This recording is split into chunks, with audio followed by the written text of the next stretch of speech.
और चलिए सबसे पहले 10 बजे की 10 ब्रेकिंग पर नजर डाल रहे हैं। पहली सबसे बड़ी खबर, शराब केस में जेल से रिहा होने के बाद सिसोदिया अब से थोड़ी ही देर में सीपी के हनुमान मंदिर पहुंचेंगे, जहां बजरंग बली के दर्शन और पूजा अर्चना करेंगे। इसके बाद सुबह 11 बजे सिसोदिया राजघाट जाएंगे, जहां बापू को नमन करेंगे और फिर दोपहर 12 बजे आप ऑफिस में कार्यकर्ताओं और नेताओं से मुलाकात करेंगे, साथ ही उन्हें संबोधित भी करेंगे। आपको बता दें कि जेल से बाहर आने के बाद एक्स पर सिसोदिया ने पहला पोस्ट लिखा और कहा, 17 महीने बाद आजादी की सुबह की पहली चाय।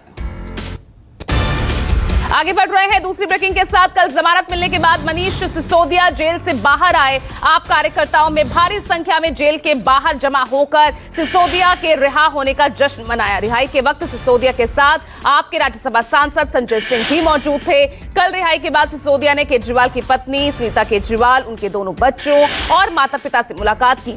17 महीने के बाद क्योंकि जेल से रिहा हुए हैं, सिसोदिया ने साफ तौर पर कहा, मुझे तानाशाही से जेल में डाला गया, संविधान ने बचाया।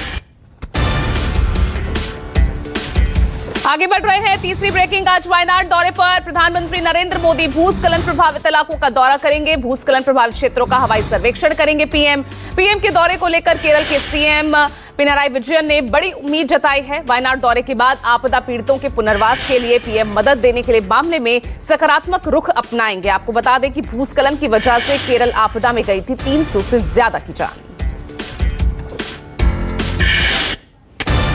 आगे बढ़ रहे हैं चौथी ब्रेकिंग। संसद का मानसून सत्र कल यानी शुक्रवार को खत्म हो गया। लोकसभा और राज्यसभा की कार्यवाही अनिश्चितकाल के लिए स्थगित कर दी गई है। संसद भवन में टी पार्टी का आयोजन किया गया। पीएम मोदी, राहुल गांधी, अमित शाह, राजनाथ सिंह समेत तमाम पार्टियों के नेता शामिल हुए। राहुल और पीएम मोदी ने एक दूसरे का अभिवादन करते हुए नमस्ते किया और मुस्कुराकर कैमरे के सामने पोज भी दिया। आपको बता दें कि एक अनौपचारिक बैठक थी।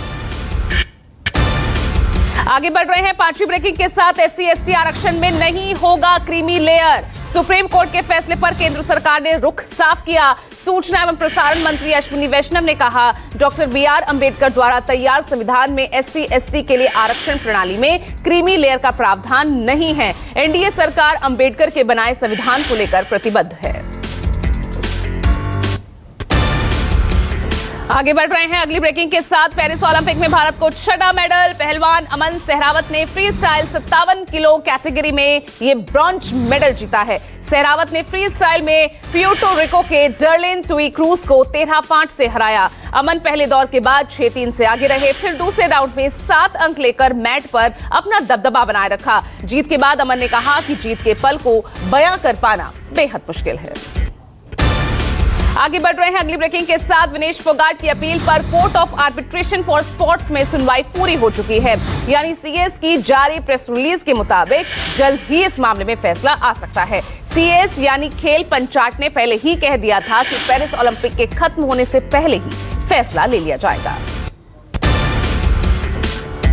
आगे बढ़ रहे हैं सातवीं ब्रेकिंग ब्राजील से, जहां बड़ा विमान हादसा हुआ है। ये 8वीं ब्रेकिंग आपको बता रहे हैं ब्राजील से। राष्ट्रीय अध्यक्ष और केंद्रीय मंत्री JP नड्डा आज गुजरात दौरे पर रहेंगे। राजकोट में तिरंगा यात्रा कार्यक्रम में शामिल होंगे। देश भर में 9 अगस्त से हर घर तिरंगा अभियान शुरू हो चुका है और ये अभियान 15 अगस्त तक चलेगा। दिल्ली में 13 अगस्त को इस अभियान की अहम श्रृंखला के तहत सांसदों की तिरंगा बाइक रैली निकाली जाएगी।